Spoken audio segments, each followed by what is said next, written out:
Tony Scott's Internet Show, Thursday edition. Man, how was your Wednesday? You know what? I decided, my wife dropped a hint and says, you know what?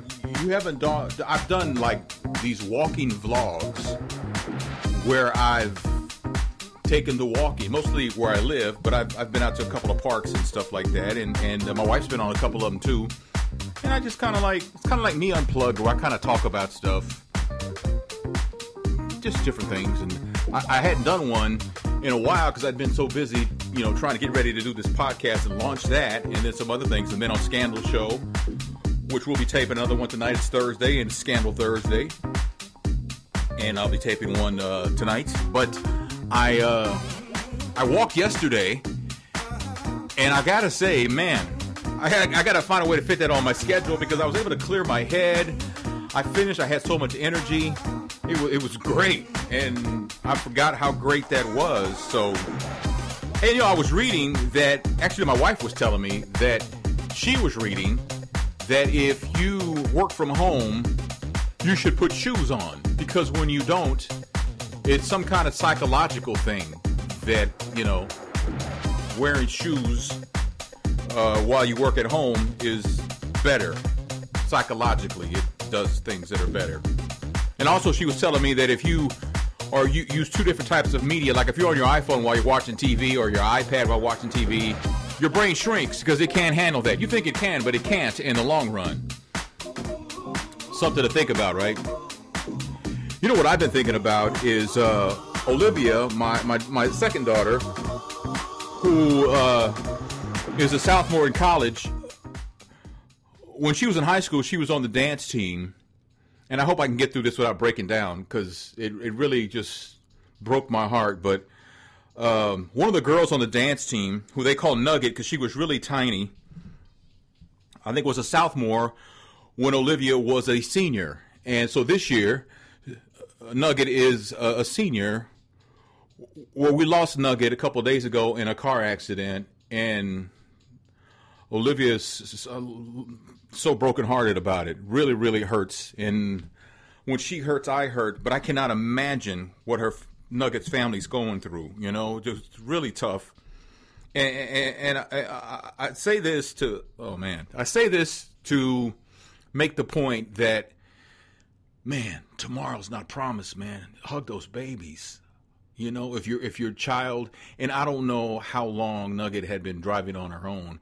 But if your child is driving on their own for the first time, man, check in, see how things are going. Just don't assume that they are just getting around because they may not be. I don't know the circumstances behind what caused the accident. I'm just saying, if your child has just started out driving, keep an eye on them, man. Don't assume they're the expert. You are behind the wheel. And again, I'm not implying anything, but man, that's tough. That's like the third student to die in a car accident from that high school in a year. It may be more, but off the top of my head, I'm thinking, you know, that's the third one. That's three too many. You know, it's just sad. And my heart goes out to Nugget's family. And Olivia, she posted something on her Facebook page and actually included a couple of scriptures, which I thought was very touching and sweet. And that's why I love that little girl. She's 19, but I will always love her, though. So anyway, let's get to what's going on here. Ferguson, Missouri businesses want the National Guard. They want the president to put the National Guard at night because they say there's a problem with vandalism at night. Businesses are being hurt by that, and it's hurting their business. And I've gotten messages from a few businesses in Ferguson saying, you know, we need help because business is down. And help us because, you know, any help you can get as far as posting or reposting or telling people that, you know, we need to, you know, patronize Ferguson, especially the restaurants and stuff like that. So I got to thinking, I'm wondering if I were to partner with somebody in Ferguson and create like a Friday night or a Saturday night, you know, restaurant night in Ferguson. And I'd host it, you know, and maybe restaurants can offer specials to, you know, to try and get business going in Ferguson again. Would people support that? What do you think? Leave me a message, and this is important. If you leave me a message, if I get enough messages, I'm going to reach out to some people I know in Ferguson who might be able to help with that. That's only if you're willing to seriously support. Don't say you are and then you're not. I mean, if you don't want to, that's fine. Nobody's mad or going to judge you or anything. That's fine. But if you're interested in that, I would love to get your feedback, and maybe we can put something together. Now I know Farachi's in Ferguson. Farachi's I love their wings, but Farachi's is being accused of having a Darren Wilson fundraiser, which is not true. Now, there were some other allegations regarding allegedly somebody at Farachi's pulling a gun or something like that. No one's been able to substantiate that. And this is where we have to be careful, because as much as we want something to come from the murder of Michael Brown, we need to keep our eye on the ball and not fabricate things and not blow things out of proportion when they really don't need to be. You know, if somebody who works at Farachi's pulled a gun on protesters and all that stuff like that, well, then there's a problem, right? But if that didn't happen, don't make stuff up. Don't do that. And if they say they're not having a Darren Wilson fundraiser, then let it go. Because by all accounts, it's not true. There was a rumor going around that the grand jury was finished with their investigation in the murder of Michael Brown. That's not true either. That's not the case at all. I got an email actually from someone saying that it isn't fair to call Michael Brown's death a murder. Well, I'll tell you what, you call it what you want to call it, and I'll call it what I want to call it. And I want to call it a murder. And I want to call it an execution. And I want to call it an assassination. And I want to call it a homicide. Because Darren Wilson murdered Michael Brown. Plain and simple. You put it like you want to put it. You get you a podcast going, call it whatever you want. But I will always call it a murder. Because nobody, doesn't matter nothing else. Michael Brown did not deserve what he got. Bottom line.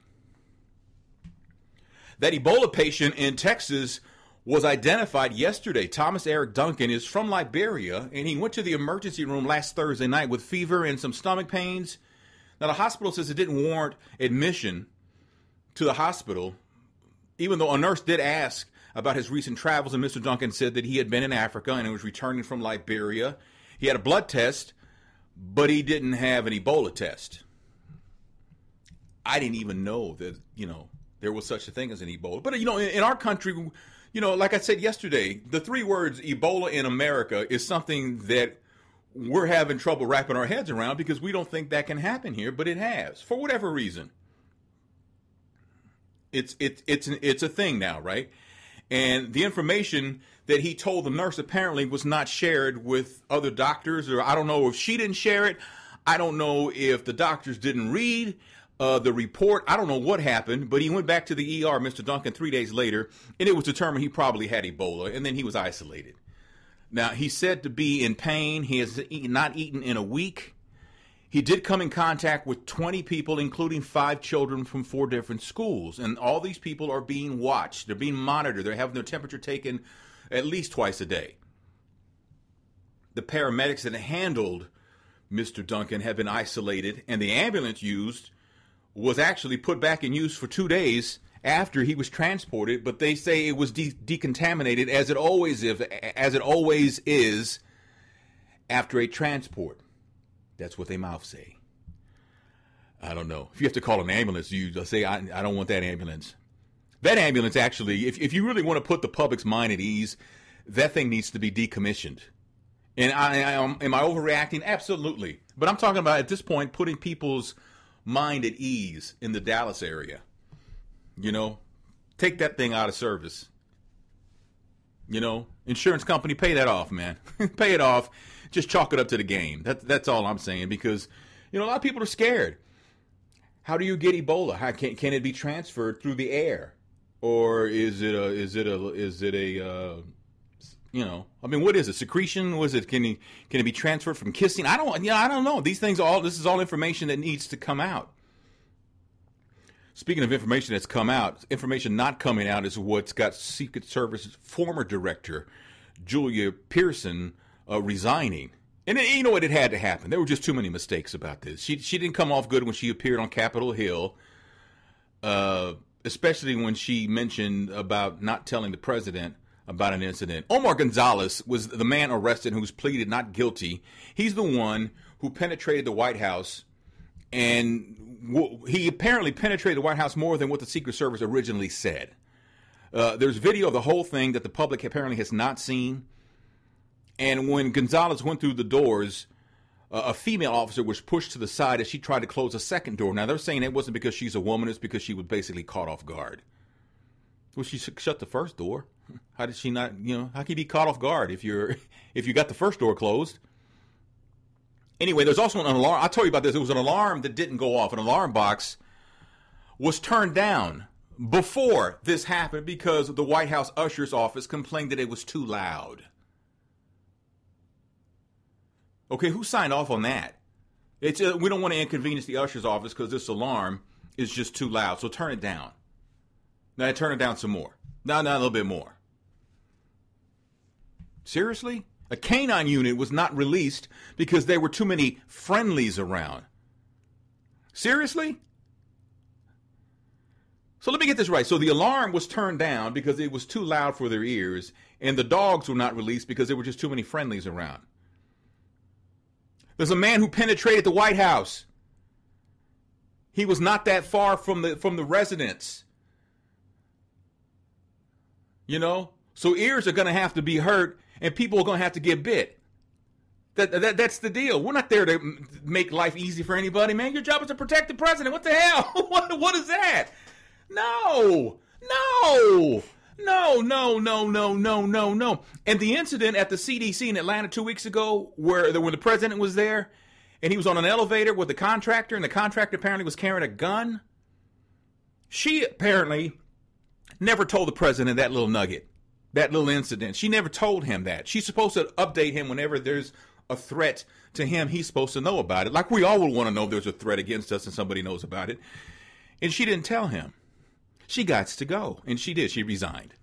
Because under her leadership, I'm not saying she was directly responsible for everything that happened, but, the ball stops in front of somebody and it's her. She's the director.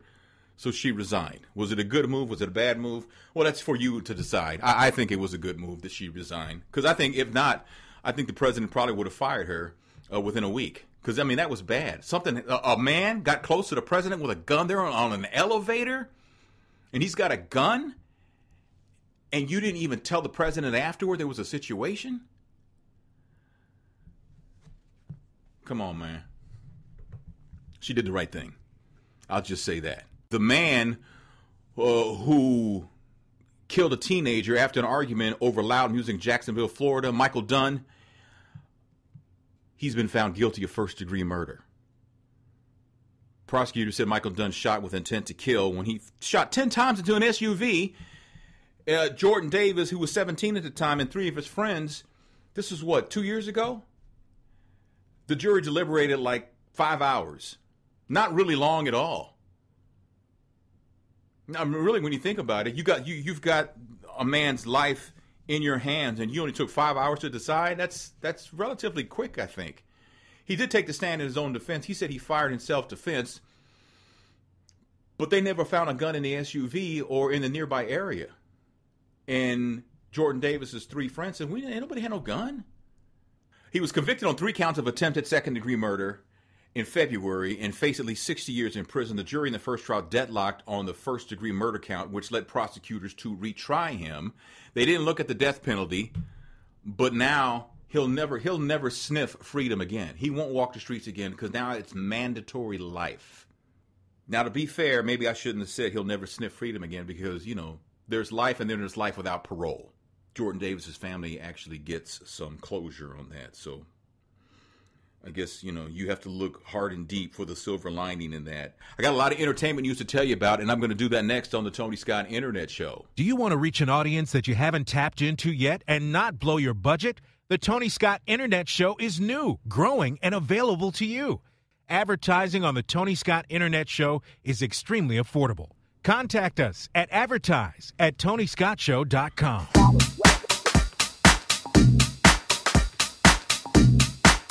Yes, the Tony Scott Internet Show is ready for your advertising.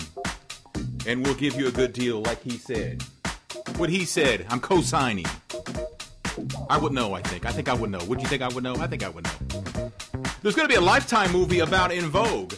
Lifetime seems to be making movies about all black musicians now, right? Where they got the Aaliyah movie and the En Vogue. I think there's one or two other ones that I can't think of right now, but they apparently they see a profit in that, so that's why they're going after that. So we'll look forward to that. I understand in the movie, like, who's going to be in the movie? David Allen Greer's going to be in the movie. A couple of members of En Vogue are actually, going to play themselves and stuff like that. So don't know when the release date is on that, but you can look for that one coming down probably within the year. So Amber Rose, who was divorcing Wiz Khalifa because apparently she walked in on him in bed with a set of twins.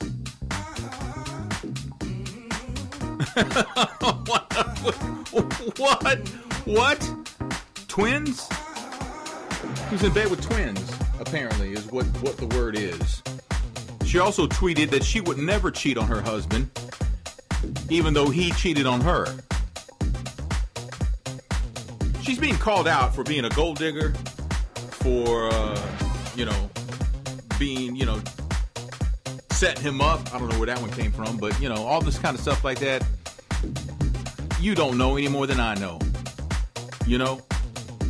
People they like to assume that if we've seen a woman's bare breast, she's a harlot. With some exceptions, like Halle Berry. We've seen Halle's boobs and she gets a pass. But you see Amber Rose's bosoms, and she's, what if someone posted, you can't teach a hoe to be a housewife. Well, how you know she's a hoe? Why is she a hoe? Because she's taking some nude photos? Because she's dated two rappers, married one of them, had a baby by one and married? I mean, I think that's so unfair. But we're all guilty of that, so I'm not going to lay that on one person, because we all judge to some degree. Don't you think? That's what I think. What else is going on? The View. Did you hear about what happened on The View? Apparently, Rosie O'Donnell's back on the show, but she's not the moderator. Whoopi Goldberg's the moderator. And apparently during a commercial break, they tore into each other in front of what they're saying, a stunned studio audience. Apparently, Whoopi interrupted Rosie to go to a commercial break before Rosie could finish making her point during the Hot Topics segment about spanking children. Now, Rosie does not, she won't wear an earpiece to stay in contact with producers. When you wear an earpiece, and you'll see some people, the producers are in your ear saying, it's time to break, we got to wrap it up, we got 10 seconds, got to wrap it up. And that's what they'll say. Go to break. All right, we have so-and-so on the phone right now. And so they tell you these things in your ear. But you have to wear an earpiece to be able to hear it, and for whatever reason, she won't wear one. So she didn't know it was time to take a break. Whoopi cut her off, and during the break, she told Whoopi, you hurt my feelings. I'm upset about it. And Whoopi says, this is not the time for this, Rosie. But Rosie wouldn't let it go. She goes, it just makes me upset, and I just don't want to have to go through this. And Whoopi was supposedly said, I said this ain't the time, Rosie. And Rosie just kept going until Whoopi snapped and says, bleep it. I told you to leave it alone, and you just don't want to listen. If you want to go there, Rosie, I will, damn it. I'm really sick of your bleep. And the whole studio got quiet until Rosie Perez says, oh, snap, Twitter's going to be off the hook now.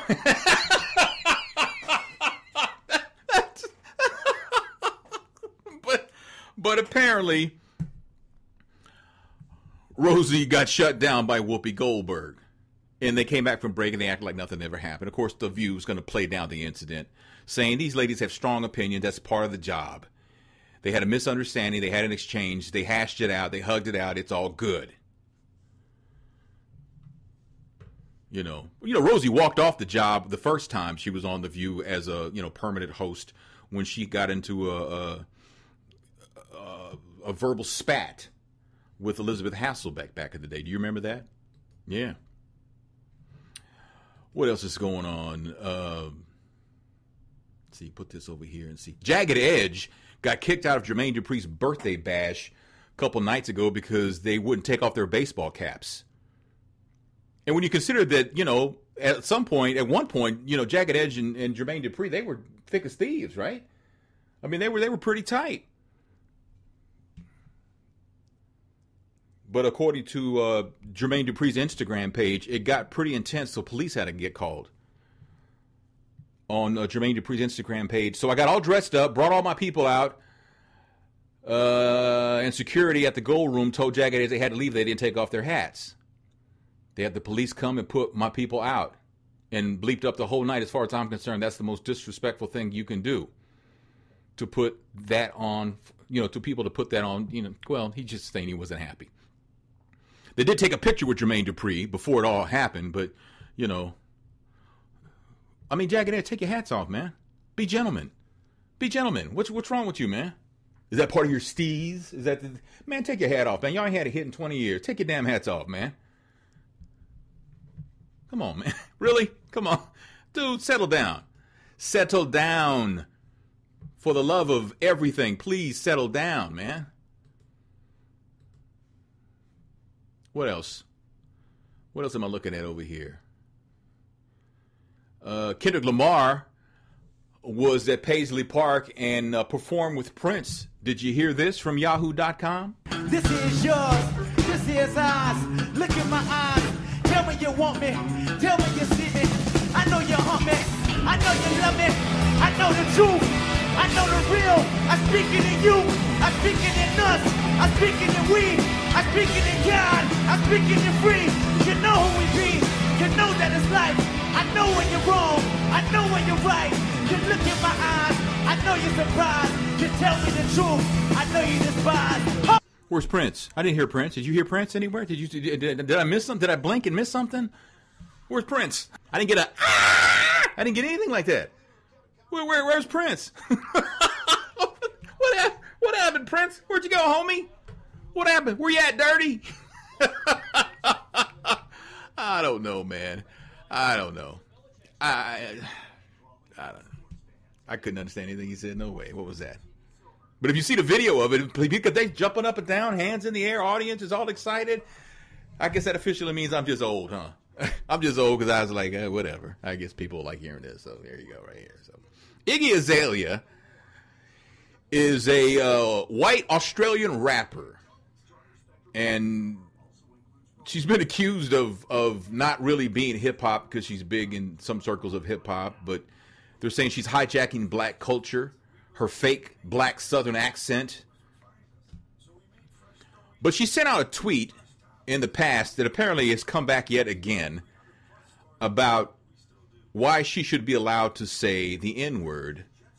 Quoting now, so you're allowed to say the N-word with an A because you're black, yet I cannot say it. The word with the A is different from the word with an ER. With the A is used to describe someone who is arrogant. Did you know that? I didn't know. So the N-word with the A is used to describe somebody who's arrogant? When did that happen? I thought people who were trying to defend the A version of the word were saying it's a term of endearment. We turned it into our own. Wasn't that the argument not that long ago? When did the N-word with an A refer to someone who is arrogant? She goes on to say, I don't know why it's such a problem when white people say it, when black people know damn well that a majority of people saying it are even saying it to be racist, because most racists don't say the N-word with an A, they say it with an ER.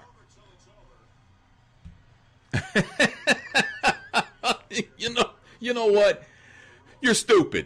Sit down somewhere. You're losing your hip hop credibility, what you have left of it. Stop. Now let me say this. I'm of the opinion that nobody should say this word. Because first of all, this is a battle that cannot be won. You cannot tell another race of people that they can't say a word. You can't tell anybody that what they can and cannot say. That's just off GP. That's just not even possible. You can't do that. You can't tell people they can't use the N-word no matter what race they are. So if you don't want white people or any other person who's not African American to use the N-word, then you need to quit using the N-word yourself. Until that happens, the N-word will always be used by white people and other races, whether it's legitimate or not. Use of the word. I don't think there's any legitimate use of the word, but for the sake of this conversation, I just see that word as something horrible when young people say, well, we took the ER version, put an A on it, and we made it a hip, cool word, a term of endearment. Well, try telling that to someone who has pictures of their family being lynched, hanging from a tree, one of those old photos. Try telling people that. Okay? Try that. You ain't made it. You ain't made the A version has been around much longer than you've been alive, young man. You know, people have been saying it with the A. Racists have been using the A version for a long time. Where do you get off thinking that you came up with the A version of the word? That's not true. That actually makes you look naive and borderline stupid, because that's just not true. People who, old racists who say Mississippi instead of Mississippi, they say Mississippi. Folks who say what's another one like that? Missouri? Not everybody who says Missouri, by the way, is a racist. Let me just be clear on that. But, that the A version has been around a long time. A long time. I remember hearing the A version when I was a kid. And I ain't been a kid in years, trust me. But my point is this, until folks completely quit, and I say folks, I mean everybody of all races, unless everybody quits using the word, where it'll just go away, like the ALS bucket challenge just kind of went away after a while. People ran out of people to do it. Until something like that happens, everybody's going to use the word, and you cannot tell white people they can't use the word. You can't control what comes out of their mouth. You can't do that. You can't. It'll never happen. White people will never say, okay, we won't use it. They won't. I don't know if you heard about Lisa Knopfel, who was trying to do the right thing when she took in a troubled teen named Sabrina Zunich because her foster mother, and became her foster mother because Sabrina had been taken away from her grandmother because Sabrina was a problem and her grandmother couldn't handle her anymore. Her mom was on drugs. So Lisa took her in to live with her and her husband, her teen daughter and a toddler. And apparently Sabrina decided that she would stab Lisa 12 times and cut her 166 times with a serrated edge knife while the woman begged for her life. And no one knew, why would you do something like that? Well, apparently Sabrina was having an affair with Lisa's husband, Kevin. He had reportedly promised that he would divorce Lisa and marry Sabrina. And he convinced Sabrina to kill Lisa, saying he didn't want to share custody of their 3-year-old daughter. And so, if he divorced her, he'd have to share custody. He didn't want to do that. He says, kill her, and then we can raise my baby girl together. It'll be our baby girl. And the insurance policy is going to help us land on our feet. And she was still unsure. And then Kevin says, well, if you don't do this, I'm going to kill myself. If you don't kill her, I'm going to kill myself. So she did. Kevin even showed her, allegedly, how to stab Lisa to death. Then he made sure, the coward that he is, he was out of town that day. Kevin was convicted and he got life. She pled guilty to aggravated murder. She got life with a chance of parole in 30 years. And she only got the 30-year thing because she cooperated in testifying against Kevin. The judge says there was no question that Sabrina was manipulated and used by Kevin. And Lisa had to pay the price with her life. That is horrible. That's horrible. Man, Facebook is saying sorry to drag queens and the transgender community for deleting accounts that use names like Little Miss Hot Mess instead of like legal names like, Tony Scott. The world's biggest online social network they caught heat. They deleted a lot of accounts belonging to self-described drag queens and other performers and members of the lesbian, gay, bisexual, and transgender community. For a long time, Facebook says you got to use your real name. Now they say that maybe not your legal name, but the, quote, authentic name they use in real life. So they're saying sorry, and here's the new policy going forward. I wanted to go back to the Amber Rose thing because, there's a rumor going around that her and Wiz Khalifa's son Sebastian is not really Wiz Khalifa's son. Have you heard about this? Apparently, rumors say that she cheated on Wiz Khalifa with her driver. And so now, what is this? The Inquisitor.com posted an Instagram picture of the driver, Sebastian, and Wiz Khalifa. And yes, Sebastian in this photo looks like the driver. More so than he looks like Wiz Khalifa. But that don't mean anything. Come on, man. You almost have to know, you have to know someone's family. Maybe Wiz Khalifa doesn't look like, his father. Maybe the little boy looks like the grandma. I mean, I don't know. It happens. I mean, you just can't. You can't assume just because a child doesn't look like one of the parents doesn't mean that it's not their child. To think that is actually pretty stupid, isn't it? Isn't it? I mean, that's ridiculous. How can you? Man, people are making leaps and leaps, man. I'm surprised they haven't, like, shattered a leg, the leaps you're making. Stop it. Stop the madness. Please, I'm begging you. I don't know, man. All right, I'm done here. Scandal is on tonight at 8 o'clock, followed by the very popular How to Get Away with Murder. Of course, I mentioned Scandal because myself, Mark Clark, and Troy Johnson, we do a show called Men on Scandal, which is a recap of every episode that we will record right after it goes off tonight at, I believe it goes off at 9 o'clock Central Time, which is the time zone that I'm in. So look for it tomorrow. I'll post it on social media when the recap with Men on Scandal is up. Thank you so much for listening, for sharing this podcast, and for, telling people about it. It goes a long way. Your generosity in that regard is something I will never forget. So I'll talk to you tomorrow. Be blessed and have a great day.